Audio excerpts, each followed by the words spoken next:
At this time, I would like to introduce Julie Griffin, who is a registered nurse and will present at our meeting today regarding whistleblower problems, public safety, healthcare safety, along with patient safety, and really some of the problems and barriers that she's encountered in trying to hold both the system accountable, but also to improve the system in order to make it work better and to be safer for patients. So at this point, let me turn the floor over to Julie Griffin and she will tell her story. Hi, everybody. I would like to thank Kevin for inviting me, along with Susan. Both of them I've kept in contact with over the past couple years. And I just want to thank all the information that I read from HealthWatch USA. Starting out, I just wanted to give an overall summary of my story. I'm not sure, I know Susan is aware of it and Kevin, but I am a nurse, a registered nurse. I've been a registered nurse for 25 years, and I've seen a lot of the bedside care nursing and the standards change over the years.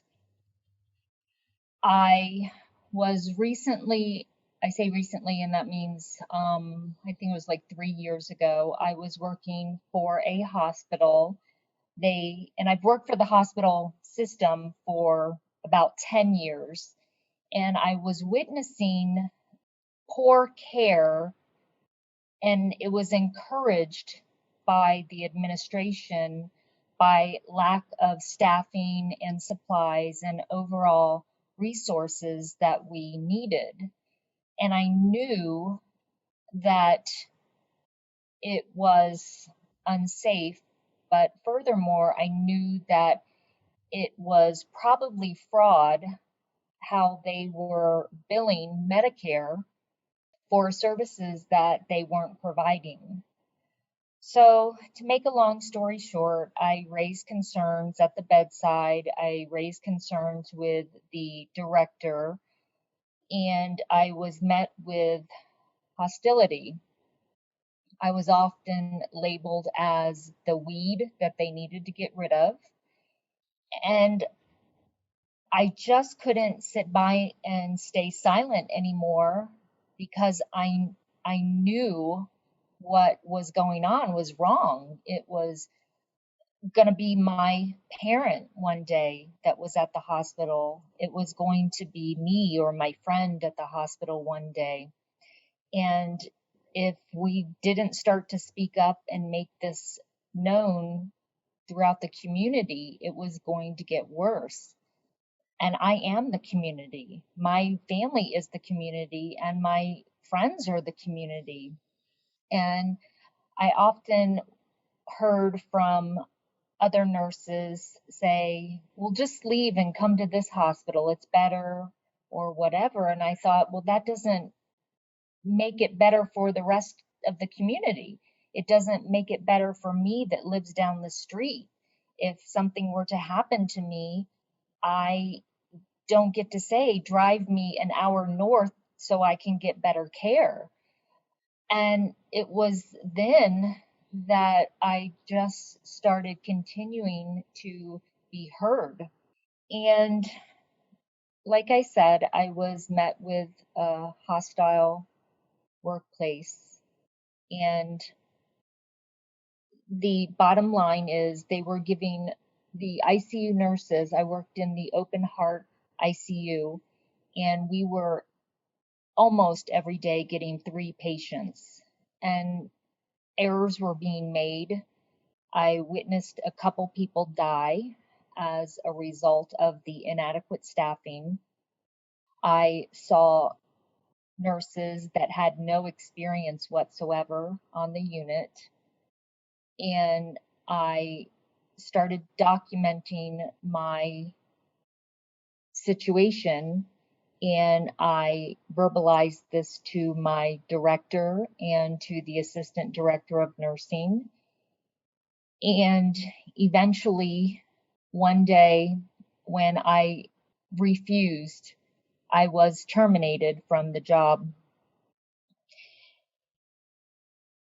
It didn't help the cause, I'll say, because I wasn't there any longer to make it better. So I started reaching out to other nurses, thinking, how can we make the situation better?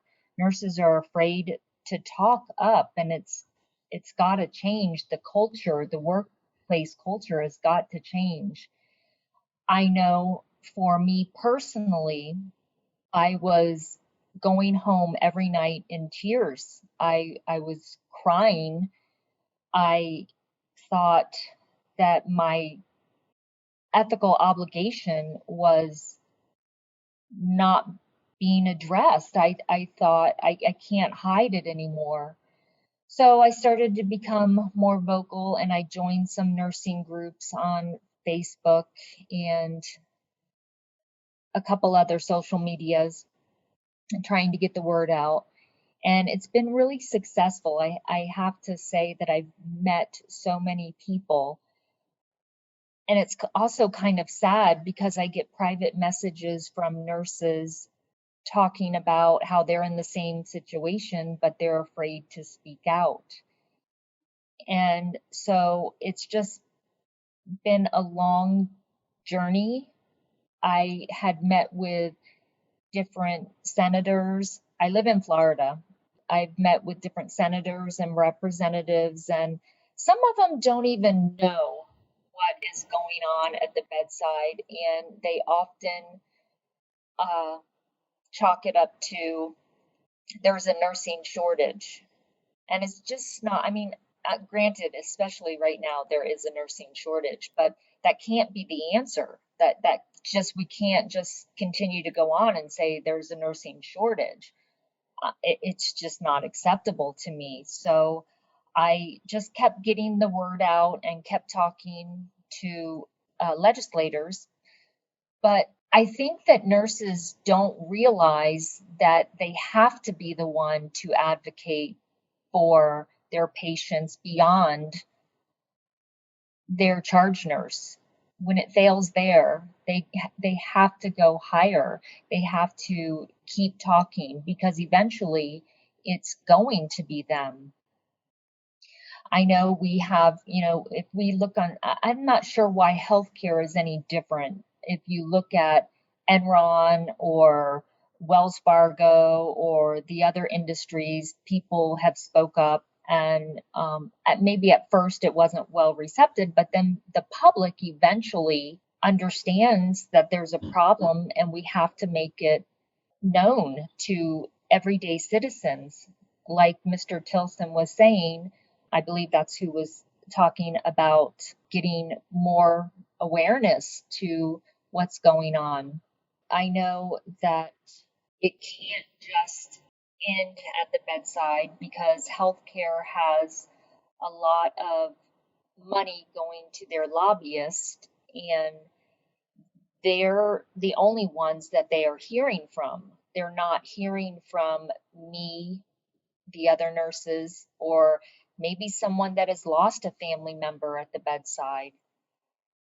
I may not have the $106 million that they have given to lobbyists, but I do have a vote. And the community, we all have a vote and a voice, and we need to make sure that we're getting the word out to these elected officials. I am not a member of a union. I have never been a member of a union. I live in Florida. Unions weren't really a big thing, or they didn't have that much power. I'm not against unions. I just don't know that much about unions. But I think we need to encourage nurses that do have unions to actually participate with the union and not just leave it up to the union leaders. We have to come together and work together.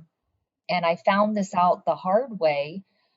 We had a union at the hospital. It wasn't a really active union. They weren't they didn't make rounds, or they didn't bring up topics, but I did find out the hard way that after I was terminated from my job, and I did get an attorney, and I am in the process of a wrongful termination. suit right now, I found out that in the contract negotiated by the union leaders and the hospital, it states specifically that the only recourse a nurse has is to fill out a form, but ultimately she has to take an assignment even if she feels it's unsafe. And to me, I feel like had I been more active with that union, I could have been the voice to say, no, that's not acceptable. Whether we're for unions or not, if they're there and they're available, we have to work with them. And not only working with the unions, we have to work with our legislators. We're all a community and we need to speak up.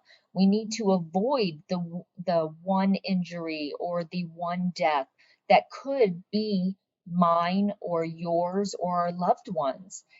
And I just feel like until this culture of hiding it because we're afraid that we might be fired, until that's gone, we're not going to get anywhere with this. I did join a group in Florida.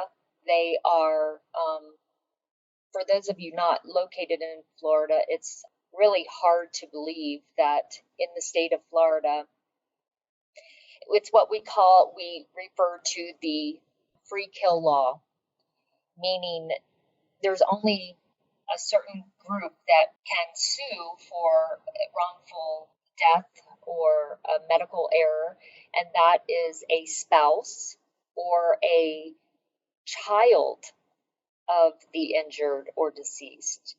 And so that leaves out a huge population. If you had a significant other and you just weren't married, but you were together for 20 years and there was a medical error at the bedside and your loved one lost their life, that loved one doesn't even have a voice. If your parent is neglected, and especially right now when people can't come into the hospital to check on their loved ones, if your parent dies, your parent has no voice. There's nothing at the bedside in the state of Florida. So I've joined this group that's advocating for to demolish that law. And while I'm not advocating for everybody to sue, there needs to be some open dialogue with the family, with the nurses, with the elected officials, and the administration of each hospital. We can't continue to keep allowing these things to happen. So, with that being said, that is my story, and I really, really appreciate coming on and talking and open to any questions. I have a question. Hey, Julie, when you mentioned this to your fellow nurses, how were you received? Did they acknowledge it or deny it? What was their reaction? They acknowledged that what was going on was unsafe. We had a few nurses that left, but a lot of nurses are single parents. They are invested in the hospital in the 401k. They can't lose their health care benefits. There's multiple reasons why nurses stay silent because the the health and the taking care of their family takes priority. And I'm not saying that their patients, they don't care about their patients, but ultimately they have got to feed their family. What would they do? But they knew, I was warned several times by other nurses, they'll fire you. They'll fire you. At this time, my kids were grown, and if I lived in a box, that would be okay with me as long as I was doing the right thing. I didn't have that responsibility. I didn't have that weight on my shoulder like a lot of the nurses do. Julie, do you think that staffing ratios are something that could possibly solve this, or are there any ideas on how you can possibly get oversight to correct the situation? For that specific situation, absolutely. And I did research and I did find out that there is a federal law that talks about what a ICU should consist of, and that is a nurse taking no more than 2 patients. It is a federal law. My only fear, and I did bring that up to them, and I told them, this is why I think it's Medicare fraud, because you're billing against a Medicare billing guideline. So my only fear is that, sure, that solves it with the ICU, but then what happens is you'll have patients discharged out of the ICU faster to the floors where there is no law, there is nothing protecting those patients. It's sort of like, if you noted, I'm not sure if you paid attention, but once hospitals started billing by DRG, patients were being discharged faster than ever out of the hospital to the nursing homes.